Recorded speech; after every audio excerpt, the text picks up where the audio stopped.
जैसे श्याम बेटा subject matter of sales and price, ध्यान से सुनना।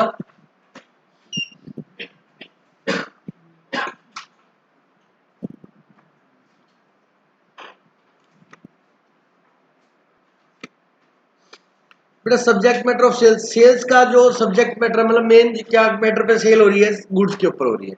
बेटा वैसे तो सेल आप कुछ भी कर सकते हैं, लेकिन अपने इस चैप्टर में ध्यान रखना, ये पढ़ रहे हैं कि गुड्स सेल्स एक्ट 1930 किस पे लगेगा या किस पे नहीं लगेगा।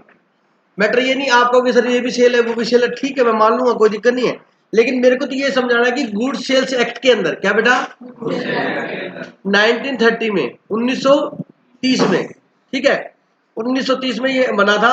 तो उसमें क्या क्या चीजों को इन्होंने गुड्स माना था, मतलब जिन चीजों को इन्होंने गुड्स माना था उन पर क्या लगेगा, गुड्स सेल्स एक्ट लगेगा। बोलो बात समझ आएगी। अब कहते हैं according to section 2 subsection 7 of this act goods means every kind of movable property. कौन सी बेटा मूवेबल प्रॉपर्टी, ये डेफिनेशन है बेटा ध्यान रखना। Other than actionable claim and money, कहता है मूवेबल प्रॉपर्टी आएगी लेकिन एक्शनेबल क्लेम और मनी को छोड़कर। एक्शनेबल क्लेम मैंने बताया था जिसके ऊपर आपके पास राइट आ जाए उसके ऊपर आप क्या ले सकते हो, एक्शन ले सकते हो। जैसे कि डेटर है, डेटर को आपने माल बेचा, उधार वो पैसा नहीं दे रहे, तो आप कोर्ट में एक्शन लेके उनसे रिकवरी कर सकते हो, yes that is actionable claim. Lottery ticket है बेटा, वो भी एक्शनेबल क्लेम कराते, कारण सुनो कैसे। लॉटरी टिकट खरीदी, ठीक है, उस टिकट पे आपका 1 करोड़ का प्राइज निकल गया। अब आप दावा कर सकते हो ये नंबर ये टिकट मेरे पास है और मेरे को क्या दो 1 करोड़ दो, बोलो एक्शन ले सकते हो, यस। तो लॉटरी में जो इनाम निकलने के बाद वो क्या बन गई, एक्शनेबल क्लेम बन गई, मतलब जिसमें आप कानून में उसके ऊपर क्या ले सकते हो, एक्शन ले सकते हो, दैट इज एक्शनेबल क्लेम। जैसे डेटर का एग्जांपल दिया, लॉटरी टिकट के विनिंग का एग्जांपल दिया, मतलब आपको उससे वो चीज लेने का क्या लीगली क्या मिल चुका है, राइट मिल चुका है, अधिकार मिल चुका है, दैट इज ठीक है, वो एक्शनेबल क्लेम कहलाते हैं। एक्शनेबल क्लेम को हम गुड्स नहीं मानते, और जीएसटी एक्ट में भी आप पढ़ोगे ना वहां पर भी कहता है कि एक्शनेबल क्लेम को हम नहीं मानते। समझ आ गई मेरी बात। तो वहां थोड़ा सा फर्क है, वहां लॉटरी टिकट को कहता है कि हम गुड्स मानेंगे, तो ये का मतलब हुआ हाँ, क्योंकि उन्होंने उसके ऊपर जीएसटी लेनी है। अब आप वहां पर जाके मत बोलो दिनेश सर ने गलत पढ़ाया था, दिनेश सर ने बिल्कुल सही पढ़ाया था, क्योंकि वहां पर गवर्नमेंट जीएसटी लेती है तो लॉटरी की टिकट के ऊपर, और जीएसटी रेट बताओ कितनी 28% है। कितनी है 28%। यहाँ पे क्या है जीएसटी बेटा, तो अरे जीएसटी लगती है इसलिए काटते हैं ना बाबू, बात नहीं समझ रहा मेरी बात है। मतलब उसको जीएसटी में क्या माना गया है, गुड्स माना गया है, मैं तो ये कह रहा हूं इसलिए जीएसटी में गुड्स माना है, और जीएसटी पूरे इंडिया में लगता है तो जीएसटी तो लगेगा 28%। वो जो काट के देते हैं वो कैजुअल इनकम का टैक्स होता है बेटा जी 30%, वो अलग है ये अलग है, वो तो लॉटरी की टिकट पे कलेक्ट करते हैं। समझ आ गई मेरी बात। वो जो टैक्स काट के देते हैं वो टीडीएस होता है, क्या होता है 30%।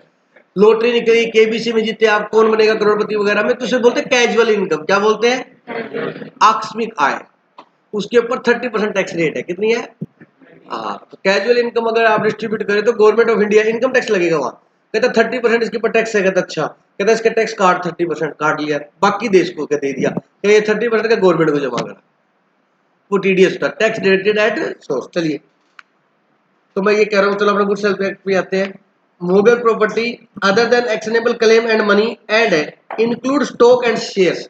यहाँ स्टॉक का मतलब बेटा शेयर से ही है, शेयर्स को क्या बोलते हैं, स्टॉक्स भी बोलते हैं। क्या होता है 10-10 रुपए के 10 शेयर है, 10-10 रुपए के क्या है, आपने 10 शेयर दे के 10-10 वाले कितने के दे दिए 100, 10-10 रुपए वाले 10 शेयर है, आपने कंपनी को वापस दे दिए, कितने दे दिए 10 शेयर दे दिए 100 रुपए के, और 100 रुपए का इकट्ठा एक ले लिया शेयर, तो उसको स्टॉक बोलते हो, होता वो शेयर ही। बोलो बात समझ आ गई, मतलब कंसोलिडेट करवा लेते, क्या करवा लेते, जैसे आप पैसे नहीं करते एक्सचेंज, बंदे दे दे खुले दे दे, बस मतलब वही है, ठीक है जी। मतलब स्टॉक यहाँ पर किसको बोलते हैं, ये stock closing stock opening stock नहीं है प्लीज बेटा, ये स्टॉक क्या है, शेयर स्टॉक है, ठीक है। ग्रोइंग क्रॉप्स है, कहता जो फसल जो ग्रोइंग उगी हुई है, सर फसल जमीन पर उगती है, यस सर वो तो इमूवेबल है, नहीं, उनको काट के जमीन से क्या किया जाता है, अलग किया जाता है, तो वो क्या बन गई, मूवेबल बनेगा, ठीक है जी। ग्रोइंग क्रॉप्स, सर ये तो काटनी, अगर फसल को आप कट नहीं करोगे तो वो फसल है ही नहीं, फिर तो वेस्ट हो जाएगा ना, खत्म है फिर तो। क्योंकि पहले ग्रीन होती है फसल, फिर पकती है तो येलो हो जाती है, फिर उसके बाद क्या होता है, उसकी कटाई होती है। Growing crops grass and things, मतलब कहता है कोई फसल, कोई घास वगैरह ग्रोइंग कर रही है, कोई अदर थिंग ग्रोइंग कर रही है, अदर कोई भी चीज। सर अदर क्या, जैसे कि ट्री, पेड़, पेड़ खड़ा है वो इमूवेबल है। लेकिन जैसे ही कहा कि ये पेड़ जो है ना बहुत पुराना हो गया और नीचे से इसके मान लीजिए कुछ प्रॉब्लम शुरू होगी और इसकी जगह दूसरा पेड़ लगा देते हैं, एक काटो तो 5 लगाओ ना, तो इसको मैं सेल कर देता हूँ, वुडन को, लकड़ी इसकी जो वुडन है वो क्या हो जाएगी, सेल हो जाएगी, 20-30 हजार रुपये मिल जाएगा। तो आपने उसका सौदा कर लिया, तो वो थिंग्स क्या बन गई, गुड्स बन गई। वो ट्री क्या बन गया बेटा, मूवेबल हो गया ना, फिर कट के अलग होगा। तो growing crops grass and things attach to और forming part of the land है, जो लैंड के साथ क्या है, अटैच है, उससे जुड़ा हुआ है, which are agree to be severed, मतलब कट कट करना, सीवियर्ड बिफोर सेल और under the contract of sale, मतलब सेल से पहले या कॉन्ट्रैक्ट ऑफ सेल में उससे क्या करेंगे, अलग करेंगे, तो क्या कहलाएगा, गुड्स कहलाएगा। खड़ी हुई फसलें हैं, क्रॉप्स है, समझ रहे हो, ग्रास है, कोई एनीथिंग चीज है जिसको हम सेल करने से पहले या सेल के कॉन्ट्रैक्ट पे क्या करेंगे, कट करेंगे, तो वो क्या कहलाएगी, गुड्स कहलाएगी। कोई डाउट है तो बोल दो। गुड्स की डेफिनेशन अच्छे से जान लीजिए। Thus every kind of movable property such as share, growing crops, grass, thing attached with the forming part of the land which is agreed to be ceded before the sale have expressly been included in the terms of the goods। कोई doubt है? अब ये court ने decide किया हुआ है। Moreover, various court has held the following are also covered under the definition of goods।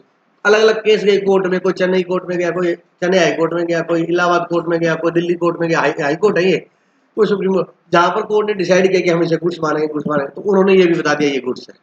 आगे बात है, तो आपसे ट्रू फॉल्स पूछ सकता है, कुछ भी देखे कि एक्शनेबल क्लेम इज गुड्स, आपको फिर फॉल्स, ठीक है, सिर्फ गुड्स यही है। आगे बात है, देखिए अब, हालांकि मेटल एंड स्टोन, कहता मेटल और स्टोन जो है ना, मेटल समझते हैं आप सारे, स्टोन है ना, ये मेटल स्टोन वगैरह होते हैं, सबको क्या मानते हैं, गुड्स मानते हैं। Metal and stone are goods every unqualified state. Unqualified state क्या होता है, जैसे अपने माइनिंग में मेटल निकलता है, उसमें 3-4 चीजें निकलती है, जिप्सम भी है, कॉपर भी है, आयरन भी है, उसमें गोल्ड भी है, मिक्स है ना सारा, उसको बाद में एक्सप्लोर करके क्या किया जाता है, अलग अलग किया जाता है, तो वो उस फॉर्म में, अनक्वालिफाइड स्टेट के फॉर्म में भी है कि काफी सारी 4-5 चीजें है उसके अंदर, तो भी वो क्या कहलाएगा, मेटल कहलाएगा और वो गुड्स माना जाएगा। समझ आ गया अनक्वालिफाइड, कई बच्चों को अनक्वालिफाइड स्टेट का मतलब क्या हुआ बेटा, वो कहता है 3-4 मिक्सिंग चीज जो है, जैसे कॉपर भी है, जिप्सम भी है, आयरन भी है उसमें, सिल्वर भी है, गोल्ड भी है, तो वो अनक्वालिफाइड है, उसको एक नाम नहीं दे सकते ना, तो भी अनक्वालिफाइड स्टेट है वो, संपत्ति आपकी, ठीक है, तो भी वो क्या है बेटा, गुड्स है। बात समझ आएगी नहीं आई बेटा। इंटरेस्ट ऑफ पार्टनरशिप, देखो मेरे पार्टनरशिप में 30% शेयर है, हम पार्टनर है 3:4:3 में, तो 3:4:3 हो गया। अब आपको मैं ये बता दूं, ये परसेंट रेशियो की फॉर्म में, आप परसेंटेज रेशियो की फॉर्म में दे दिया, आप इसे परसेंटेज भी निकाल सकते हो, आपका 3, इसका 4, इसका 3, कितना हो गया टोटल, 10, 10 में से आपका कितना है, 3 अपॉन 10 × 100 30% हो गया। तो परसेंट बोल, 30% बोलो या 3/10 बोल लो, बात है। कई बच्चों को ये बात बाद में ना लास्ट में समझ आती है, समझते दिन से ऐसे पागल बन रहा था। 3:4:3 का मतलब क्या हुआ, ए का, ए बी सी 3 पार्टनर है 3:4:3 में, तो मतलब ए का क्या रेशियो है 3, बी का क्या है 4, सी का क्या है 3, मतलब अगर वो 10 रुपए कमाएंगे तो 3 रुपए ए लेगा, 4 रुपए बी लेगा और 3 रुपए सी लेगा। तो परसेंटेज की फॉर्म में 30-40-30, समझाया। अब एक पार्टनर कहता है भाई साहब मैं तो अपना हिस्सा छोड़ रहा हूँ, मैं किसी को सेल कर रहा हूँ, कर सकता है, यस कर सकता है, अपना शेयर, अपना हिस्सा, अपना शेयर क्या कर सकता है, सेल। लेकिन डीड में लिखा होता है कि आप किसी नए पार्टनर को सेल करोगे तो हमसे परमिशन लोगे, तो ऐसा व्यक्ति लाके बिठा दे जिससे हमारी बनती नहीं है, वो एक अलग पार्टनरशिप एक्ट की बातें हैं। सर वो कर सकता है या नहीं कर सकता, बच्चे ऐसे बोलेंगे, उसको छोड़ दो। मैं अभी हाल फिलहाल क्या बता रहा हूँ कि गुड्स है या इसमें, तो उसका जो शेयर है, उसका जो हिस्सा है, उसको वो क्या करता है, सेल करता है। तो भाई साहब गुड सेल एक्ट में लिखा हुआ है कि पार्टनर का इंटरेस्ट है, जो उसका हिस्सा है फर्म में, उसको वो सेल करेगा, मुझे क्या मानेंगे, गुड्स, मतलब उस पर कोई बात आएगी तो उस पर गुड सेल्स एक्ट लागू हो जाएगा, उसकी प्रोविजन लागू, बात समझ आ गई। Yes, embellishment of the such vegetable fruits are included in the terms of goods.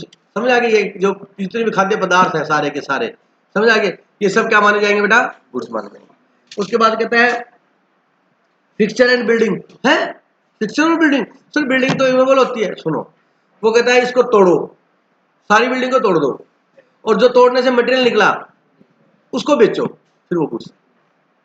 मेरी बात समझ आएगी नहीं? पुराना मकान नहीं होता, अपने तोड़ते उसको, फिर वो सारा मलबा, उसमें जो सरिया निकला, ईंटें निकली, खिड़कियां दरवाजे निकले, कहता ये अरे बेच, सब नया बनाएंगे कबाड़ियों के देश को। तो अपने सेल कराते कि नहीं कराते? That is goods. बल्कि खड़ी बिल्डिंग को नहीं बोल रहा, सोई हुई बिल्डिंग को क्या बोल रहा है? Picture and building which when sold as material and seller agree to sever them before sale। Sale से पहले उसको क्या करेगा? अलग करेगा, ठीक है, डिस्ट्रक्ट करेगा। क्या करेगा? डिस्ट्रक्ट करेगा। चलिए, share before allotment are also goods. ध्यान रखना, शेयर जो है वो क्या है? गुड्स है, लेकिन बिफोर अलॉटमेंट, शेयर अलॉट होने के बाद तो कंपनी में मालिकाना हक बन जाता है। समझाई बेटा? और डिबेंचर जो है वो इश्यू करने के बाद क्या है? गुड्स है।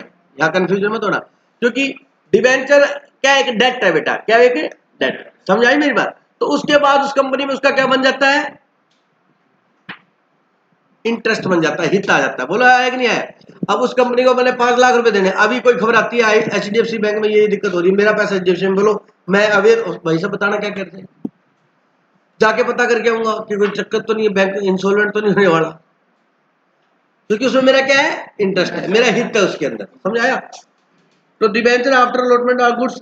अब ये कोर्ट में डिसाइड किए हुए हैं, इनको अपने क्या मानना है? गुड्स मतलब। अब देखो, मनी को नहीं मानते हम, मनी को नहीं मानते, लेकिन जो पुराने सिक्के होते हैं, ओल्ड कॉइन जो बंद हो चुके हैं, हेलो, ओल्ड कॉइन जो लोग इकट्ठे करते हैं ना, शौक होता है इसको, आप बोलते हो आपकी क्या है? हॉबी, हॉबी है। कोई अलग अलग कंट्रियों के पैसे इकट्ठा करता है, फिर 10 जने बैठे हैं तो दिखाता है, ये देख ये देख ये देख, वो उसकी हॉबी है, शो ऑफ करने की। अरे बोलो, होती है बहुत से लोगों की हॉबी।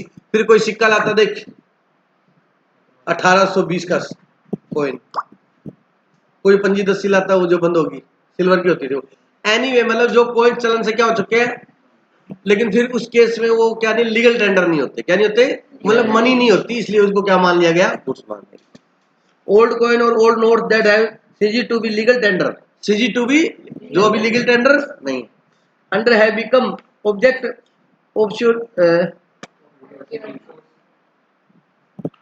ऑब्स्क्योरिटी का मतलब होता है विलासिता, मतलब जिज्ञासा, समझे उसकी कैसे बोले इसको, क्यूरियोसिटी समझते हो क्या? जिज्ञासा ही हो गया। तो हाँ, उसकी चीजों के लिए करता है वो इकट्ठा, उसकी मतलब एक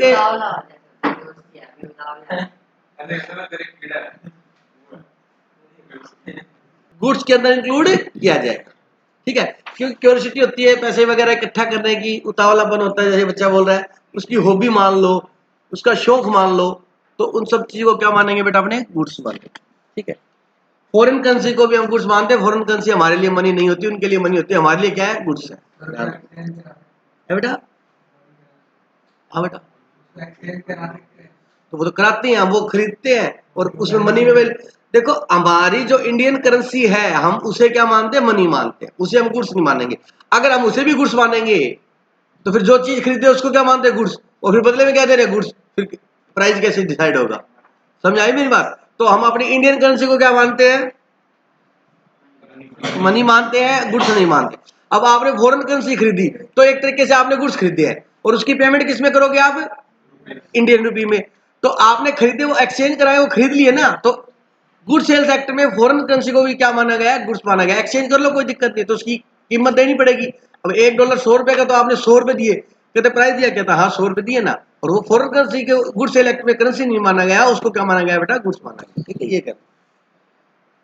उसके बाद गुडविल, कॉपीराइट है, पेटेंट, आपको पता ही है सारे क्या बेटा? इंटेंजिबल राइट है आपके, और ये क्या माने जाएंगे? गुड्स माने जाएंगे, ठीक है जी। Water, gas, electricity are goods. एक कोर्ट से डिग्री मिली, इज गुड्स, गुड्स एस लगा लो इसके आगे। समझ आ गया? मतलब वाटर है, गैस है, इलेक्ट्रिसिटी है, उसको भी गुड सेल्स एक्ट में क्या माना गया है? गुड्स माना गया है। और कोर्ट से एक डिग्री मिली। डिग्री क्या होता है? कोर्ट ने डिसीजन दिया, कोर्ट ने क्या दिया? डिसीजन दिया किसी भी चीज के ऊपर, तो कोर्ट डिसीजन देता है, जो जिसमें डिसीजन लिखते हैं डिक्री बोलते हैं। क्या बोलते हैं? डिक्री। क्या बोलते हैं? डिग्री नहीं, डिक्री। क्या? डिक्री। तो वो डिक्री जो है उसको भी क्या माना गया है बेटा, गुड्स माना गया है। मेन मुद्दा ये है मेरा कि इन चीजों में ये सब 1 से लेके 11 तक कोर्ट ने डिसाइड की है, इनको भी गुड्स माना गया है। सर इसमें आगे हाँ ये तो बहुत एक्सप्लेनेशन दे दी कहता कोई भी मूवेबल प्रॉपर्टी, कोर्ट में कोई केस गया, उसने कहा कि ये गुड्स है या नहीं है, तो कोर्ट ने डिसाइड करके दिया ये गुड्स है। मेरी बात समझ आई नहीं? मतलब आपको यहां तक से लेके यहां तक के गुड्स की डेफिनेशन दे रखा है। अब कहता है things not included in the goods, ये तो गुड्स है और ये नीचे बता रखा है ये गुड्स नंबर 1। एक्शनेबल क्लेम मैंने बता दिया आपको, ठीक है। और क्या होगी बेटा, मनी, ये गुड्स नहीं है। Actionable claim that is a claim of right that can be enforce through the court, एक राइट जिसे आप कानून से क्या करवा सकते हो, इन्फोर्स करवा सकते हो। For instance a lottery ticket is a goods, एक लॉटरी टिकट क्या है, गुड्स है।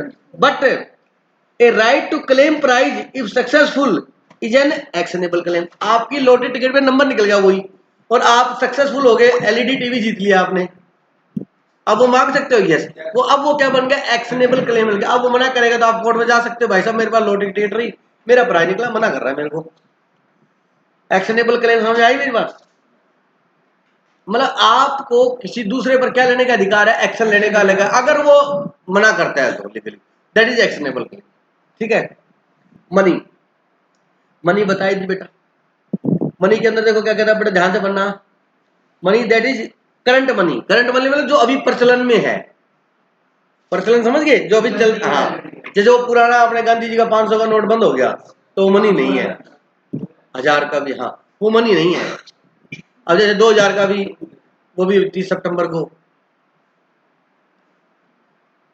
अपनी अंतिम सांसारिक यात्रा पूरी करके, है ना बेटा, चलिएगा, है तो देख लेना जाके। Money that is current money, please, that is current money और करेंसी नोट्स और इम्बेलमेंट्स ऑफ मनी, मतलब ये भी सिक्के ही होता है बेटा, जो पुराने पुरातन सिक्के होते हैं, तांबे के होते थे और के उनको बोलते हैं, ठीक है। कंस्टिट्यूटिंग द लीगल टेंडर क्या है, beside the above two the courts have held that debenture before allotment service immovable property are not covered in the goods, ठीक है। मतलब जो आपके डिबेंचर अलॉटमेंट करने से पहले गुड्स है क्या, नहीं है, इमूवेबल प्रॉपर्टी गुड्स नहीं है, ठीक है, ओके। गुड्स सर्व्ड और सोल्ड, ये ध्यान से पढ़ना, यहां पर कंफ्यूजन आएगी पक्का, यस ध्यान देना। गुड्स सर्व्ड क्या लिखा है, गुड्स लिखा है ना, गुड्स सर्व्ड और सोल्ड इन होटल और रेस्टोरेंट और supplied by airline company, by airline, समझ गए, एरोप्लेन के अंदर जब वो जा रहा है कहीं, airline company to its resident और कस्टमर और पैसेंजर, मतलब कोई इंडिया में होटल है, वो अपने रेजिडेंट को या कस्टमर को या पैसेंजर, मतलब जो यात्रा कर रहा है, सभी के लिए कॉमन वर्ड यूज किया, समझ आ गई। Customer passenger is in the nature of service and it is therefore not a sale of goods. बच्चा हो गया कंफ्यूज, अंडरलाइन करो, is the nature of service, nature of, बड़े ध्यान से सुनना, मैं ये नहीं कह रहा होटल में खाना खाया वो गुड्स नहीं है, गुड्स है। आपने वहां बैठ के सैंडविच खा ली होटल में, दैट इज गुड्स है। आपने बर्गर खा लिया, गुड्स है। आपने पिज्जा खाया, आपने खाना खाया, डिनर लिया, लंच लिया, गुड्स है। अब ये क्या कह रहा है कि प्लीज ध्यान से सुनना, अगर होटल के अंदर या रेस्टोरेंट में या एयरलाइंस के अंदर आप कोई सर्विस ले रहे हो, क्या ले रहे हो, और उस टाइम में अगर कोई ये फूड प्रोवाइड करवा दिया गया तो वो गुड्स, अब मान लीजिए दिल्ली से आप मान लीजिए कलकत्ता जा रहे थे बाय एयर, कोई काम था, फिर वहां पर आपको थोड़ा सा बिजी थे, शेड्यूल बिजनेसमैन आदमी था, वहां बैठा, कहता यार थोड़ी भूख लगी, चलो उसने सैंडविच मंगाई, सैंडविच आ गई, खा ली। अब बताओ वो एरोप्लेन में सैंडविच खाने के लिए बैठा है, समझे, मतलब वो उस सर्विस के साथ क्या की गई है, प्रोवाइड की गई है, समझा क्या। उसका मेन मोटो क्या था, दिल्ली से कलकत्ता जाना, सर्विस ले रहा था एयरलाइंस कंपनी की, ठीक है, इसलिए ये वर्ड लिखा है। अगर ये देखो ये आपके गुड्स है, सर्विस है, होटल रेस्टोरेंट और एयरलाइंस में प्रोवाइड किए गए हैं, is in the nature of service, किसके रूप में? सर्विस के रूप में, तब इनको हम गुड्स नहीं मानेंगे। मेरी बात समझ गए क्या? अगर वो उनका क्या कहने का मतलब क्या कह रहा है, कहता है उसके ऊपर गुड सेल्स एक्ट नहीं लगेगा, उस पर सर्विस एक्ट, जो भी सर्विस के रूल कानून लगेंगे वो कानून में कवर होगा। मेरी बात समझेंगे या नहीं समझ गए? अगर किसी सर्विस कॉन्ट्रैक्ट के अंदर ये साथ में कॉम्प्लीमेंट्री दिए गए हैं, क्या गए हैं? कॉम्प्लीमेंट्री, तो फिर ये गुड्स नहीं माने जाएंगे, ये गुड्स की डेफिनेशन में नहीं आएंगे, क्योंकि वो एग्रीमेंट जो हुआ था उनका किस चीज का हुआ था? सर्विस का हुआ था, ना कि गुड्स का हुआ। बोल बात समझ आएगी नहीं? Next, classification of goods. कहता है मैंने पहले जो आपका चार्ट दिया हो ना फर्स्ट पेज पे, वो तो बताया था पूरे गुड्स सेलेक्ट के, अब सारी चीजें आएंगी। अब आगे गुड्स की बात, इसको बेटा साथ साथ रीड कर लेना प्लीज, बिल्कुल कॉन्ट्रैक्ट पड़ा हुआ है इसलिए फटाफट समझ में आ जाएगा आपको। क्लासिफिकेशन ऑफ गुड्स, अरे सेल ऑफ गुड्स के अंदर सुनो, एग्जिस्टिंग गुड्स, अभी बताऊंगा क्या होता है। देखो गुड्स कितने तरीके के डिफाइन किए इसने? 3, एग्जिस्टिंग, फ्यूचर और कंटीजेंट। एग्जिस्टिंग मतलब जो एट प्रेजेंट एग्जिस्ट करते हैं, फ्यूचर मतलब जो अभी प्रेजेंट नहीं करते, फ्यूचर में बन के रेडी होंगे, फ्यूचर में बन के, और कंटीजेंट का मतलब अगर वो भी फ्यूचर ही होता है, अगर वो आ भी सकते हैं, हैपनिंग और नॉन है। बात समझ आ गया? अब एग्जिस्टिंग गुड्स को आगे फर्दर डिफाइन किया गया 3 कैटेगरी के अंदर। कितना बेटा? 3 कैटेगरी के अंदर। Number 1 specific goods, ascertain goods और अनअसर्टेन गुड्स। सबसे पहले आता है स्पेसिफिक गुड्स। अब ध्यान से सुनना, आप किसी शॉप पर गए, आपने कहा, मान लीजिए आप क्लोथ परचेज करें, शर्ट देखिए आपने कहा भैया ये शर्ट देना, नहीं नहीं इससे ज्यादा एक्स्ट्रा नहीं भैया, इससे 2 आगे छोड़ के, हाँ ये वाली, वो लिया आपने, चेक की, ये पैक कर दो, दैट इज स्पेसिफिक गुड्स। आपने स्पेसिफिकली बताया कि मेरे को ये लेना है, वो स्पेसिफिक गुड्स है। अच्छा वो वहां प्रेजेंट था तभी स्पेसिफिक बना, अगर वो प्रेजेंट नहीं होता तो कैसे करते आप? समझ आएगी नहीं मेरे? तो स्पेसिफिक गुड्स कौन सा होता है? एग्जिस्टिंग गुड्स ही होता है। एग्जिस्टिंग गुड्स में कितने बताए आपने? 3। पहला क्या है? स्पेसिफिक। स्पेसिफिक समझ आ गया? पर्टिकुलर वही चीज, ठीक है। Specific goods mean the goods identified and identified, मैंने आइडेंटिफाइड किया ये, हेलो 2 छोड़ के अगला, नेक्स्ट आइडेंटिफाइड के लिए मैंने identified and agreed upon at the time a contract of sale और मेड। जिस टाइम हमारा सेल का कॉन्ट्रैक्ट हो रहा था उस टाइम मैंने उसको क्या कर लिया? आइडेंटिफाइड कर लिया, ठीक है जी। In other words the goods whose individually has been found out at the time of making of the contract is called a specified goods. Example, out of 4 car, मैं कार शोरूम में गया car purchase करने के लिए, वहां different colour की car खड़ी थी, फिर उसमें से लास्ट में जाके मैंने कहा भैया ये व्हाइट वाली कार लूंगा, दैट इज स्पेसिफाइड गुड्स। कोई डाउट है किसी को? मतलब पर्टिकुलर आप सेल करते समय या सेल का कॉन्ट्रैक्ट कर रहे हो उसी टाइम आपने अपने गुड्स को स्पेसिफाइड कर दिया कि ये वाला, तो उसके बाद ये अगर वो गुड्स चेंज करता है तो वैलिड है? नहीं, वही गुड देना पड़ेगा, दूसरा नहीं दे सकते।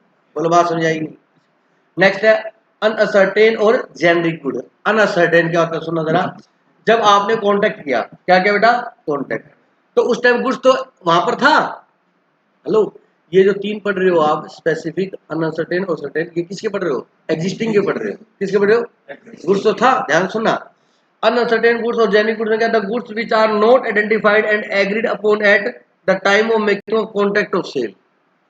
मतलब आपने कॉन्ट्रैक्ट ऑफ सेल करते टाइम आपने गुड्स आइडेंटिफाई नहीं किया। फिर जैसे कि मैं एग्जांपल लेता हूँ आपको, आपके घर में मैरिज है, ठीक है, आप डिस्पोजल वाली शॉप पर गए, आपने कहा भैया एक ऐसे करना 500 चाय वाले कप और 1000 वाटर वाले गिलास और 2000 बाउल जो कटोरी है। आपने कहा ठीक है ये मेरे घर पे पहुंचा देना। उसके बाद दुकान में पड़ी है, आपने क्या किया? ठीक है इनमें से दे देना मेरे को। कई बार ऐसा होता है कि कैसे उसमें 19-20 आ जाए, कोई फर्क मेरे नहीं पड़ता, होता है या नहीं होता? आपने ऑर्डर दिया, उसकी दुकान में पड़ा, सारा सामान एग्जिस्ट कर रहा है, आपने कहा अच्छा ठीक है भैया, वो कहता बताओ कौन सा, ये वाला डिजाइन या ये वाला? कहता है यार लोगन पी के गेर नहीं है, दे दे। कई होते, कई कहते नहीं भैया दिखाना नहीं, ये तो पिल कर रहा है, दूसरा दे, हार्ड वाला दे, नहीं दिक्कत आएगी बच्चे को। सब अपनी अपनी सोच होती है, ठीक है जी। तो उस टाइम वो निकाल कर नहीं ये वाला दे, दैट इज स्पेसिफाइड है, ठीक है। और वो कहता भैया ये भेज देना, एग्जिस्ट कर रहा है कि ठीक है, अभी अटेंड नहीं किया, ये पड़ा है तेरे पास डिस्पोजल, इसमें से मेरे को इतना भेज देना डिस्पोजल। तो ये क्या हो गया बेटा? Uncertain or the goods which are not identified and agreed upon at the time of making of the contract of sale are known as uncertain goods. Such goods are indicated or defined by description at the time of the contract of sale. आपने description दे दिया, भैया ऐसा भेजना, इस तरीके का भेज देना।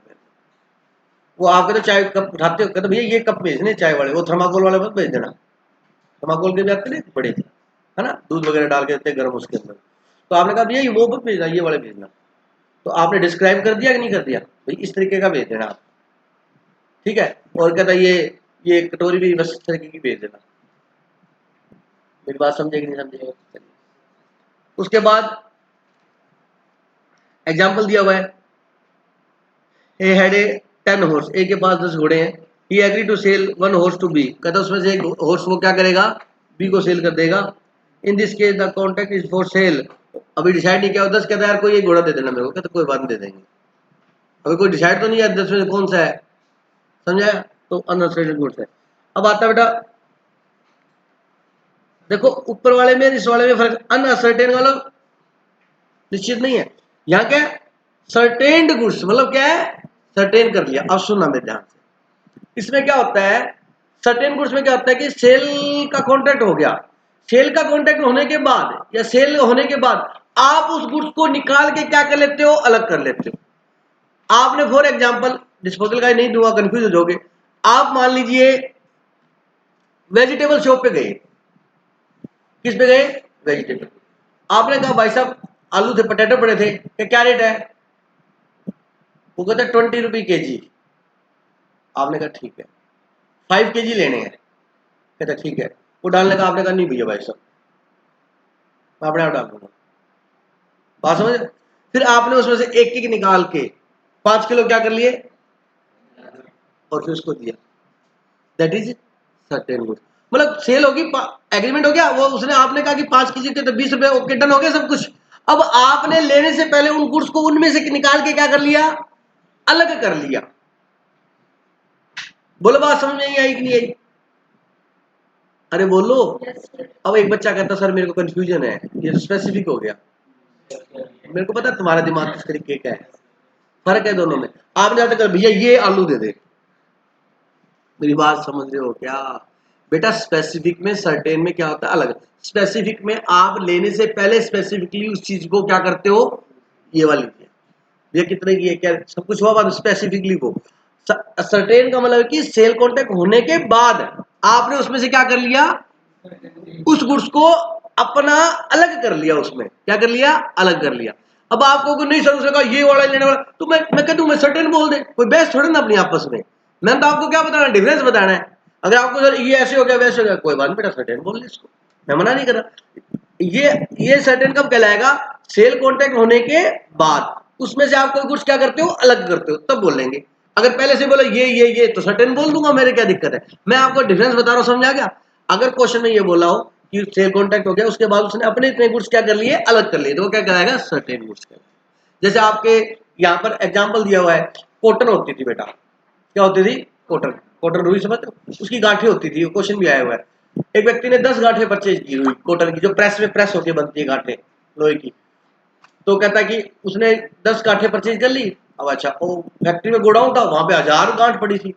उसने वहां जाके कहता है, उसने साफ साफ देखी कोई, समझ रहे पैकिंग बुकिंग बढ़िया, ये एक तो ये डाल दे, एक ये डाल दे, एक ये डाल दे, एक ये डाल दे, एक डाल। होता है या नहीं होता, ऐसे बता दो। तो ये क्या कहलाएगा, स्पेसिफाइड। मतलब कॉन्टैक्ट हो गया, सब हो गया, कहते क्या माल कहाँ पड़ा, कहते गोडाउन में पड़ा है। आप गोडाउन में, आप छोड़ो फर्नीचर के लिए आ जाओ बात, आपके घर पे कारपेंटर लगा हुआ था, आपको प्लाईवुड चाहिए थे, प्लाईवुड समझते हो आप सारे, ठीक है। आपने ऑर्डर दिया भैया 5 प्लाईवुड चाहिए, ये चाहिए वो चाहिए, उसने लिस्ट बनाई, पेज वगैरह तो वहां से दे दिए। फिर बाद में कहता भैया वो गोडाउन से डाल के रिक्शे पे भेज देंगे। कई होते हैं हाँ ठीक है भेज देना, कई कहते नहीं भैया मैं चलता हूँ, मैं डलवा दूंगा, चलो वहां जाके देखता है ऐसा लगा, भैया ये मत डाल, दूसरे देख ये डाल दे, सिलेक्ट कर लेता है नहीं है। अच्छा सेल हो चुकी, पहले हो चुकी, वो कहता भैया सारी हमारी तो सारी बिक जानी, वो कहता है बोला, तो फिर भैया फिर टेंशन क्यों ले रहे तू, आराम से बैठ तू, मैं बता देता हूँ कौन डाल। होता है या नहीं होता बताओ। तो वो क्या है बेटा, स्पेसिफाइड सॉरी असर्टेन, मतलब सेल होने के बाद अलग की।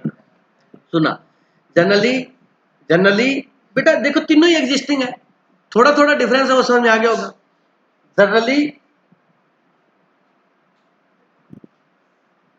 Shyam ji generally the term specific goods and ascertained goods are use for the same kind of goods. तुम्हारी भावनाएं समझ गया ये भी, कहता दोनों सेम काइंड ऑफ गुड्स के लिए क्या होती है, यूज होती है, लेकिन थोड़ा सा क्या है, but more specifically the term ascertain goods is used to denote the goods which is ascertain after forming contact of sale, मतलब सेल का कांटेक्ट होने के बाद उसको क्या किया जाता है, अलग किया। बोलो बात समझ आएगी? एग्जांपल दे रखा, पढ़ सकते हो। A had 100 bales of cotton, bales का मतलब होता है गांठ, पढ़ लो एग्जांपल।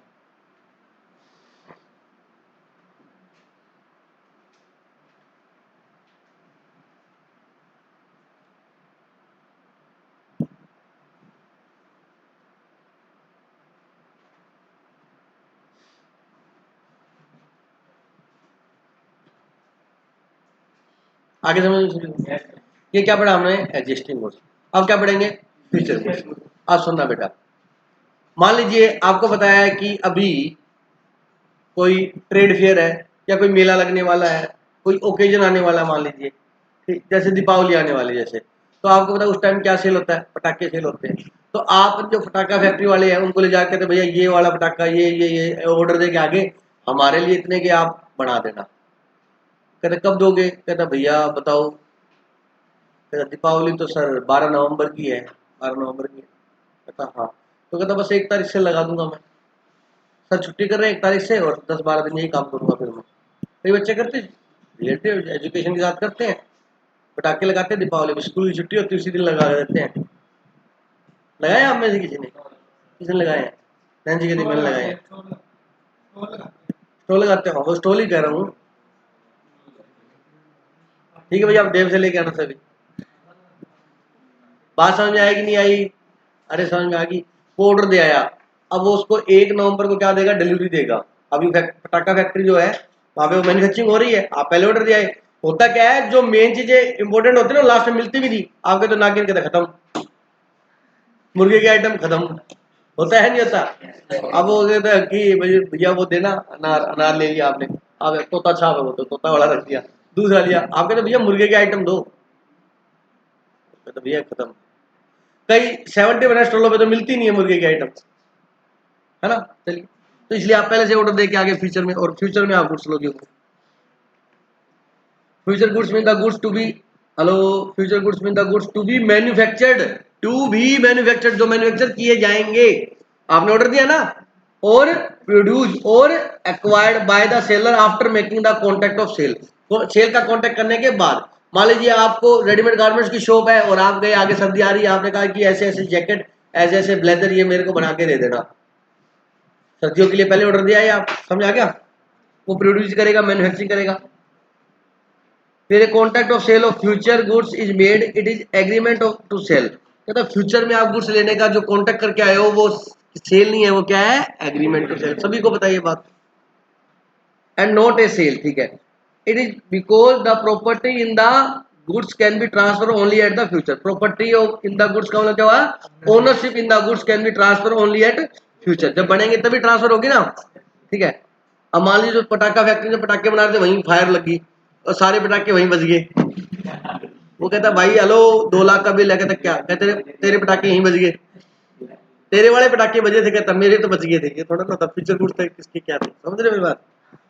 चलेगा, ओनरशिप ट्रांसफर नहीं हुई ना, goods can be transfer only a future date when the goods shall be manufactured और एक्वायर्ड, कहता फ्यूचर डेट को उसकी ओनरशिप ट्रांसफर होगी जब वो बनकर क्या हो जाएंगे, तैयार हो जाएंगे। वो डाउट है क्या? ये एग्जांपल दिया हुआ है, ये कहता 100 फैन बना, वो टेबल फैन बना के देने, वो कहता दे दूंगा, जब बना के दे देगा तो ओनरशिप ट्रांसफर हो जाएगा, फ्यूचर गुड्स। आगे समझे। अब आता कंटीजेंट गुड्स, कंटीजेंट गुड्स के लिए आपको पता ही है कि अगर आ गया शिप, एग्जांपल फिक्स है, अगर शिप हमारा आ गया तो हम गुड्स दे देंगे, और शिप ने अगर गंगा स्नान कर लिया तो हम नहीं देंगे, डूब गया मतलब, ठीक है, डिस्ट्रॉय होगा, तो कंटीजेंट हो गया बेटा। नीचे ये लिखा हुआ है, हैपनिंग और non happening of contingency, that is contingent event. Example P contract to sell 50 piece of a particular article provide the ship which is bringing them reach to the port safely, this is an agreement for sale of contingent goods, कहता safe आराम से आ गया तो मैं दे दूंगा, नहीं आया। आपको डाउट है किसी को? Next, effect of destruction of specific goods, destruction goods क्या हो गए, खत्म हो गए, तो इसका क्या प्रभाव पड़ेगा, नुकसान सेलर को होगा या बायर को होगा, इसका गहनता से अध्ययन करेंगे यहाँ पर। The effect of destruction of specific goods and goods on a contract of sale is discuss as under in two different condition. दो कंडीशन में इस बात को समझते हैं। Number one, goods perishing before making, perishing मतलब पेरिशेबल, बेटा perishable समझते हो आप सभी, गुड्स पेरिशेबल गुड्स होते हैं, वो क्या होता है, खराब हो गया। कहता goods perishing before making contact, कहता कॉन्टैक्ट करने से पहले गुड्स क्या थे, खराब थे। अब आप अपना कॉमन सेंस लगाओ,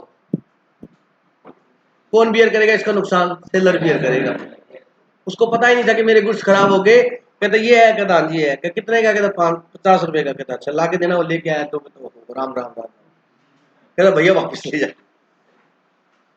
कहता नहीं मैंने तो सेल कर दिया तेरे को, वो कहता सॉरी सर मेरे को नहीं पता था मेरे गुड्स ऐसे हैं, होता है नहीं तो जो कम लिखते हैं। Contract of sale of goods is void. अब कहता goods perishing before making contract, कहता कॉन्ट्रैक्ट करने से पहले गुड्स क्या हो चुके हैं, खराब हो चुके हैं। तो कहता है contract of sale of goods is void, वो सेल का कॉन्ट्रैक्ट क्या हो जाएगा, वॉइड हो जाएगा। देखो ऐसी सर्कमस्टांसेस अक्कर हुई है ना, और आप, हाँ जी बेटा, अगर बिफोर मेकिंग कॉन्ट्रैक्ट, कहता कॉन्ट्रैक्ट होने से पहले गुड्स क्या हो चुके थे, खराब, कहता कॉन्ट्रैक्ट क्या हो जाएगा, वॉइड हो जाएगा, बिल्कुल सही है। The contract is for the sale of some specific goods, the goods have perished and खराब हो चुके हैं, the seller and having no knowledge, और सेलर को भी बेचारे को ये नहीं पता कि मेरे गुड्स क्या हो चुके हैं, खराब हो चुके हैं, of the destruction of the goods at the time of contract of sale where the specific goods become so damaged. Sir ये स्पेसिफिक क्यों लिख रहा है बेटा, स्पेसिफिक इसलिए कि अगर वो खराब हो गया, अगर उसके पास अल्टरनेटिव है तो वो दूसरा दे देगा, लेकिन स्पेसिफिक था ही वही खराब हो गया, तो कॉन्ट्रैक्ट क्या हो जाएगा, खत्म हो जाएगा, और उसका नुकसान किसका है, सेलर का है। Where the specific goods become so damaged as they are no longer to answer to their description in the contract, the contract of sale also become void। कहता वो उस डिस्क्रिप्शन के नहीं रहे, जिस डिस्क्रिप्शन समझ रहे हो, उस क्वालिटी के नहीं रहे, उस स्टैंडर्ड के नहीं रहे, क्योंकि वो खराब हो गए ना, तो जो क्वालिटी के थे वो नहीं रहे। जैसे फॉर एग्जाम्पल पनीर है, ठीक है, अब पनीर पड़ा था, कहता भाई साहब पनीर है, कहता हाँ जी पनीर लेके आया, उसको बोला कि भैया थोड़ा सा पीस काटना, काटा, उसने खाया, खट्टा था, कब भैया नहीं लेना, पानी पिला थोड़ा सा, समझ हो। कहता क्या हुआ, कहता भाई साहब ये क्या है, कितने दिन पहले का ये, शुक्र कर मैंने टेस्ट कर लिया, नहीं तो आज घर पे ले जाते और मेरे रिश्ते वाले आ रहे थे। बात समझ रहे हो क्या, वो कहते इनका पनीर खट्टा, लड़की ना देते मेरे को तो, अरे मेरी बात समझे नहीं समझे, क्लियर समझेगा, मतलब वो उसकी डिस्क्रिप्शन, उसकी क्वालिटी ऐसी खराब होगी कि जिस गुणवत्ता का था वो उस क्वालिटी का रहा ही नहीं। अरे बात समझ आएगी।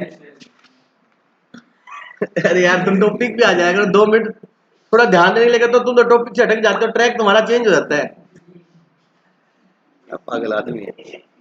When the specific goods become damaged as they are no longer to answer to their description, मतलब अब लंबे वो चीज का आंसर नहीं करेंगे जो उनकी क्वालिटी थी ना, वो नहीं है। अब यहाँ का आंसर का मतलब सर सॉल्यूशन होता है, ये होता है वो होता है, भैया अपना दिमाग मत लगाना प्लीज, ये इंग्लिश है, यहाँ पे चाचा मामा ताई सबको आंटी बोलते हैं। Where the specific goods become so damaged as they are no longer to answer to their description, कहता वो अपने डिस्क्रिप्शन को बता ही नहीं पा रहा, ये मतलब है जो क्वालिटी होती है वो है ही नहीं इसके अंदर, ठीक है। In the contract of sale also become void, हो गया पढ़ दिया मैंने, become void before contract made, the contract become void. Example, A agree to sell B 100 bags of cement, क्या ए ने बी को 100 बैग सीमेंट के बेचे, उसके सीमेंट के बैग जो थे उसके गोडाउन में पड़े थे, उसने कहा ठीक है मैं तेरे को डिलीवरी दे दूंगा, लेकिन उसको ये नहीं पता था कल शाम को जब बरसात आई थी तो छत उसके थी नहीं, और वो सारा बरसात का पानी सीमेंट पे आया और सीमेंट वो पत्थर बन चुकी है। जाके देखा ओके हो गया, क्या बाय बाय, आई बात समझे। देखो कॉन्ट्रैक्ट लाइन हिज गोडाउन, कहाँ पड़ी थी बेटा, गोडाउन में। In fact the cement has already been destroy by leakage of water and has been converted into stone, पत्थर बन चुकी थी। But this fact was not known to the seller, कहता कोई बात नहीं भाई मैं जा रहा हूं, in this case contract is कोई डाउट है किसी, ये कहता गुड्स अगर पेरिशेबल खराब हो चुका है कॉन्ट्रैक्ट करने से पहले, अब आता है goods perishing before sale but after agreement, कहता एग्रीमेंट के टाइम तो सही था, लेकिन जब सेल करनी थी उस टाइम खराब हो गया, तो भी कॉन्ट्रैक्ट वही होगा, टेंशन मत लेना। और नुकसान किसका होगा, क्योंकि उसका पोजीशन तो सेलर के पास ही पड़ा था, तो उसकी सुरक्षा की जिम्मेवारी भी किसकी थी? बोलो बात समझ आ गया? तो क्वेश्चन कहता है goods perishing before sale, before sale, sale से पहले खराब हो गया और एग्रीमेंट करने के बाद में, तो सेल से पहले तो हो ही गया ना। एग्रीमेंट टू सेल, तो सेल तो होती ही नहीं है। एग्रीमेंट टू सेल में ओनरशिप कहाँ ट्रांसफर होती है? ओनरशिप तो सेल के बाद ट्रांसफर होती है, तो ओनरशिप तेरी थी तो लॉस भी तेरा ही है। बात समझ आ गई? An agreement to sell goods become void if the agreement to sell is for specific goods, the goods perish subsequently to the agreement to sell, the goods is made but before the risk passes to the buyer and goods perish without any fault, ये ध्यान रखना, of the part of the seller और buyer, मतलब उसमें buyer की कोई गलती नहीं। अगर बायर की गलती से हुआ तो फिर तो रिस्क बायर को बियर करना पड़ेगा, फिर तो डैमेज देनी पड़ेगी। भाई तेरी गलती से हुआ है। मेरी बात समझेगी नहीं समझे? ध्यान सुना। It should also be noted that there was a specific goods become so damaged as they are no longer to answer their description in the contract, the agreement to sell also become void. Copy paste समझ आ गया? Example, A deliver a horse to be, पता नहीं कितने घोड़े बेचेगा, for trial for 8 days। उसने actual में क्या है, एग्जाम में बहुत बार आता है हॉर्स वाला क्वेश्चन। कोई जो पेपर बनाने वाला था वो कोई हॉर्स लवर था। हाँ हाँ, सुनो ध्यान से। उसके बाद कितने घोड़े थे? 8। उसने एक घोड़ा बेचा एक को, वो कहता है 8 दिन ट्रायल लूंगा, टक टक टक भगा के देखूंगा, बढ़िया चलेगा तो लूंगा। नहीं सुनना बेटा, 8 दिन तक। तीसरे दिन ही घोड़ा कहता हम तो चले परदेश, हम परदेशी हो गए, डेथ होगी इस घोड़े की। बोलो बेटा ऐसे पैसे मांगेगा? एक कहता नहीं मैं तो ट्रायल लिया था भाई। कुछ खिलाता नहीं है क्या घोड़े को? यार found suitable fee purpose, the horse died on the 3rd day without any fault, चौथा भी नहीं हुआ, तीसरा ही हो गया। Without any fault of either party, it was held that the contract was void and A could not recover the price from B। उसकी कोई गलती थोड़ा ना। समझ आई मेरी बात? आगे बेटा एक्सेप्शन, ये सेक्शन 7 और सेक्शन 8 लिखा हुआ है ना बेटा, ये किसके थे? वही कि पहले खराब हो गए या एग्रीमेंट टू सेल के बाद में हुए और सेल से पहले हुए, तो वो क्या होता है? वोइड होता है। लेकिन उसके कुछ क्या है? एक्सेप्शंस है। क्या बेटा? Section 7 section 8 do not apply on the following 2 cases, इन 2 केसेस पर वो अप्लाई नहीं होंगे। Number 1, where the seller has knowledge of the diction of the goods, तो सेलर को क्या थी बेटा? नॉलेज थी। सेलर को नॉलेज थी और उसने ये बात बता दी थी भाई साहब मेरे गुड्स है ना थोड़े से डिफेक्टिव है। क्या है? कहता डिफेक्टिव तो लेने आया कम रेट के। समझाया? Where the contract of sale is not for specific goods but for generic और अनसर्टेन गुड्स, कहता गुड्स जो थे वो स्पेसिफिक नेचर के नहीं थे, ये ऐसे नहीं थे, तो वो खराब हो गया। वो कहता कॉन्ट्रैक्ट कैंसिल। कहता क्या हुआ? डिस्पोजल चाहिए था और है मेरे पास, क्या बात है, वहां से दे देता हूँ। मेरी बात समझे या नहीं समझे? भाई स्पेसिफिक तो था ही नहीं, जेनरिक था। तो जेनरिक क्या होता है? काफी बड़ा है, ये चाहिए ले तुम, क्या दिक्कत? बात समझ आ गई? Where the contract of sale is not a specific goods but uncertain goods, uncertain goods में होता ही बेटा, ये आपको पता ही है। तो कोई भेज देना, कहता ठीक है ये खराब हो गया ये ले जाओ भाई। वो गया व्यक्ति, और वो क्या हुआ, उसके घर पे जो डिस्पोजल लेके गया था, जो कार्यक्रम था वो पोस्टपोन हो गया। कहता अब क्या करे? दुकान वाले ने पहले कह दिया था कि भाई साहब बात सुन ले, वापस नहीं लूंगा। कई शो वाले नहीं होते, जितना चाहिए उतना ले जाओ भैया, वापस नहीं लूंगा। क्यों? कहता भाई साहब ले जाते हैं 6 पैकेट, फिर बाद में आके तो भैया 5.5 पैकेट बच गए, मैं यही काम करता रहूंगा, मैं वापस नहीं लूंगा। जितना कई शॉपकीपर बोल देते ना, बोल नहीं बिल्कुल कि आप इतना ले जाओ जितनी जरूरत है, मैं वापस नहीं लूंगा, कम पड़े और ले जाना। अब आपका कार्यक्रम कैंसिल हो गया, आपने कहा डिस्पोजल क्या करें? तो ऐसे क्या है, उसको जाके बोलिए देख प्लेट में होल हुआ, छेद हुआ पड़ा है, टेढ़ी है, मेढ़ी है। कई होते ज्ञानवान, वो जाके कहता भाई अंकल ये देखो। कहता कोई बात नहीं बेटा साइड में रख। हेलो रामू दूसरे दे। अरे बोलो समझ आया कि नहीं आया? अरे बोलो देऊ। कोई डाउट है किसी को? आगे बेटा समझ।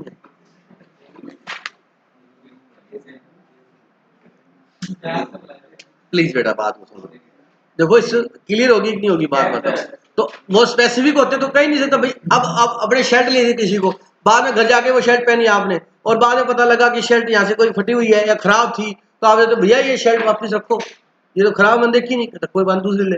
दूसरी ले कहीं दे 2 मिनट नोटंकी करते हो, भैया पसंद नहीं आई, भैया पैसे, वहां कर सकते हैं, वहां स्पेसिफिक मैटर है ना। बट डिस्पोजल समझ रहे हो? दोनों एग्जाम्पल को कई बच्चे ना मिक्स करके क्वेश्चन लाएंगे, ले आओ, अपना दिमाग खराब करना है तुमने, मेरा तो करना नहीं। मैं तो आंसर दे दूंगा, पीछे क्या दिख रहा है, मैं तेरी गधा कहेंगा, मैं तेरी बात कर रहा हूँ। तो आप कोई डाउट पूछो, कोई दिक्कत नहीं है, ठीक है ना। दोनों चीज अलग अलग है, आप दोनों को मिक्स करके, 3 को मिक्स करके, 4 को मिक्स करके लाते हो। ये कार्यक्रम सीए फाइनल में आएगा, डिस्क्रिप्टिव पेपर आएगा, उसमें 7 तो इनकम टैक्स, जीएसटी, अकाउंट्स, लो, ऑडिट, कॉस्टिंग, सबको मिला के केस स्टडी आएगी, करना आराम से बैठ के। और इंस्टीट्यूट कहता सारी बुक ले जाओ 7 पेपर में, हाँ ओपन बुक एग्जाम है वो, सारी बुक ले जाओ और केस को ढूंढो, सोल्व करके दिखाओ। चिटिंग करनी ना करो, चिटिंग कितनी करो, जैसे श्याम पेपर है 6 नंबर, आपको पता ही नहीं है बात, तुम सीए कर रहे हो, लग तो नहीं रहा मेरे को, तुम्हें सीए का पूरा प्रोसेस ही नहीं पता, तुम सीए कर रहे हो, है बेटा।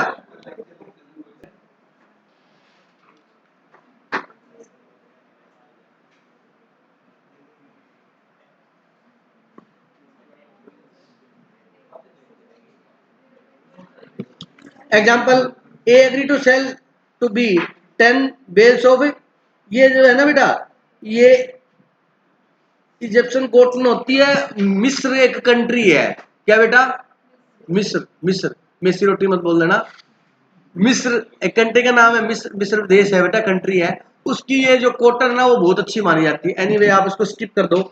10 बेल्स ऑफ कॉटन मतलब 10 रुई की गांठी, ठीक है जी। बोलो, आउट ऑफ 100 बेल्स कितने में चलेगा वो, 10, 100 पड़ी है गोडाउन में, कितनी लेनी है, 10, तो कोई दिक्कत नहीं है। अब मान लीजिए आग लगी उसमें और 10 जल गई, वो कहता भाई बहुत बुरा हुआ, तेरे वाली 10 जल गई, ऐसा कह सकता है ना, ओनरशिप ट्रांसफर नहीं हुई थी। पढ़ लो एक केस।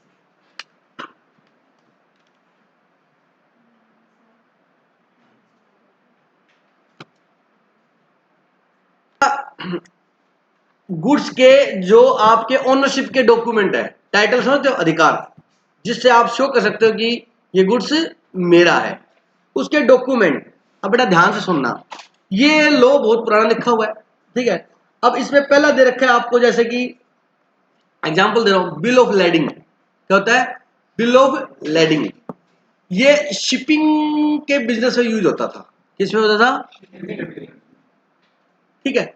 अब आपने एक वर्ड सुना होगा बिल्टी, सुना है किसी ने, बहुत कॉमन वर्ड है यार बिल्टी, तो घर पे रोज सुनती बिल्टी, बिल बिल्टी भेज दे भाई, गाड़ी लोड हो गई है, तो होता क्या बिल बिल्टी, ऐसे एक बिल्टी एक देसी वर्ड है, लेकिन वो बिल ऑफ लैडिंग ही एक तरीके का। क्या होता है सुनो, आपको थोड़ा बिजनेस के बारे में बताऊं, आप कॉमर्स के बच्चे हो, आपने यहां से कुछ दिल्ली बेचे बेटा, कहां बेचे, दिल्ली, ठीक है। आपने 20 टन का सौदा किया, कितना टन का, 20 टन, 20 टन का मतलब 200 क्विंटल, ये बात है, एक टन में 10 क्विंटल होते हैं, कितने टन जाएगा, 200 क्विंटल माल जाएगा। अब आपने कहा कि ठीक है भाई साहब, आपने रेट कर लिया फाइनल से 2500 रुपए क्विंटल, क्या बेटा, 2500 रुपए क्विंटल कर लिया जी रेट फाइनल, ठीक है भाई। 2500 रुपए क्विंटल के हिसाब से आप बिल बना दोगे, 200 क्विंटल है, 200 इंटू 2500 करो, बल्टी जल्दी करो कितना हुआ, 200 इंटू 2500 करो, 5 लाख हो गया क्या, 5 लाख का बिल बना, बिल कौन बनाएगा, सेलर, सेलर ने अपना बिल काट दिया, उसमें लिख देगा ये अपने डिस्क्रिप्शन में डिटेल देगा, आइटम लिखेगा, क्या आइटम है लिख के साइन करके बिल, उसका जीएसटी नंबर डाल के बिल दे दिया। अब गाड़ी में लोड करेगा, गाड़ी कहां से मंगाएगा, ट्रांसपोर्टर से, ट्रांसपोर्टर समझते हो, कितने ट्रांसपोर्टर लोग बने होते ना, कैरियर वाला, ट्रांसपोर्ट का काम कर, उनसे उनके पास ट्रक वाले क्या करते हैं, वो ट्रांसपोर्ट कंपनी होती है, उनके पास आ जाते हैं, वो भी एजेंट होते हैं, कि जैसे मान लीजिए कोई गाड़ी दिल्ली से यहाँ आई थी गुड्स लेके, अब यहाँ से वो खाली थोड़ी जाएगी, तो उसको यहाँ से वापस दिल्ली का माल मिल जाए, या कई लोग होते हैं कि कहीं का मिल जाए, अपने को तो पूरे इंडिया में घूमना है, रियलिटी, वो कहता है यहाँ से जयपुर को, कहते जयपुर को भर लेता हूँ, फिर जयपुर से कहता अजमेर का मिला तो अजमेर चला गया, अजमेर से फिर दिल्ली का मिला, दिल्ली आ गया, 15-20 दिन घर पे आ गया, 2 दिन रेस्ट किया, फिर वापिस एक मोड़ आया और गाड़ी लेके चल पड़ा। यही बात समझे, उसका काम है भैया ये। कई होते हैं कि मैं दिल्ली से आया तो मैं दिल्ली वापस जाऊंगा, तो 2-3 दिन वेट करेगा तब दिल्ली का माल मिलेगा तब जाएगा बेचारा। कई होते हैं भाई साहब किस्त भरनी है अपने को, गाड़ी रुकनी नहीं चाहिए, होता है नहीं होता, अलग अलग मैटर होता है सबका, ठीक है। तो वो ट्रांसपोर्टर यहाँ आ गया, अब यहाँ से गुड्स, वो बेचारा ट्रांसपोर्टर किसको जानता है, गंगानगर पहली बार आया मान लो, तो ट्रांसपोर्ट कंपनियां बनी हुई है, वहां पे ले जाएगा, ट्रक खड़ा कर देगा, कर दिया कि भाई साहब आप ट्रांसपोर्ट कंपनी का, हाँ जी, क्या मेरे को गुड्स दिला दो। तो वो ट्रांसपोर्ट कंपनी वाला है, वो सभी जो लोग यहाँ से गुड्स भेजते हैं उनसे संपर्क में होता है, और वो भेजने वाले भी उनके संपर्क में होते हैं। अब मैं फोन मिलाता हूँ ट्रांसपोर्ट वाले को, दिल्ली रोड लाइन्स वाला एक जैसे, हेलो भैया कैसे हो, ठीक हो यार, गाड़ी चाहिए थी, कहाँ की चाहिए थी, यहाँ की, चलो बताता हूँ, होता है नहीं था। जैसे गुडविल ट्रांसपोर्ट है, क्या नाम है, नाम ही रखा गुडविल ट्रांसपोर्ट, गंगानगर में है गुडविल ट्रांसपोर्ट, नाम ही गुडविल ट्रांसपोर्ट है उसका, ठीक है। तो उससे पूछा, हेलो भैया गाड़ी है क्या, कहता हाँ, मैं कहाँ की, कहता मेरठ जानी है, अच्छा, ऊपर आकर 2 मिनट बाद, भैया गाड़ी है कहाँ का, मलोट खड़ी है, कहाँ खड़ी है, मलोट। अब आपके दिमाग में अरे मलोट से उसको गुड्स नहीं मिल रहा होगा, तो वो कहाँ से भर लेगा आके, गंगानगर से भर लेगा, समझ में आ रही में, तो वो चलता रहता है। तो आप वो ट्रांसपोर्ट वाले ने लगाया, तो वो जो ट्रांसपोर्ट कंपनी है ना, उसने गाड़ी लगाई ना, अब वो जो एक बिल्टी देगा, उस पर उसका नाम लिखा होगा गुडविल ट्रांसपोर्ट या गुडविल एयरलाइंस, कई और एयरलाइंस भी लिखा हुआ है, ठीक है, अपना नाम है यार, अपना बना रख, ठीक है। वो बिल्टी देगा, बिल्टी में लिखेगा गाड़ी का नंबर, ड्राइवर का नाम, पूरी डिस्क्रिप्शन देगा, इसमें क्या गुड्स जाएगा क्या नहीं जाएगा, समझ आ गया, ये इस ट्रांसपोर्ट में, और वो बिल्टी देता है उसको, और जहां से गुड्स भरा वो बिल देता है, और रास्ते में कोई रोकता है जब वो बिल और बिल्टी दोनों दिखाता है कि यहां से माल लेके आया हूं मैं, समझ आ गई मेरी बात। तो ऐसे ही एक्चुअल में वर्ड जो बिल ऑफ लैडिंग है वो शिपिंग कंपनियों में यूज होता था, लेकिन बिल ऑफ लैडिंग का मतलब ये है कि बिल्टी, क्या मतलब है, और यहाँ जो अपने ट्रांसपोर्ट में रोड पे ट्रांसपोर्ट होता है उस पर बिल्टी वर्ड बोल देते हैं, तो है वो बिल ऑफ लैडिंग ही, समझा गई मेरी बात। तो ये ओनरशिप के डॉक्यूमेंट होते हैं। अब मेरी बात सुनना, ये सारे ओनरशिप के डॉक्यूमेंट है, डॉक वारंट होता है, बिल्टी होती है, रेलवे रिसिप्ट होती है, सब बताऊंगा मैं। डॉक्यूमेंट किसके है बेटा, ये टाइटल के अधिकार के, ये नेक्स्ट क्लास में डिस्कस करेंगे। जय श्री श्याम।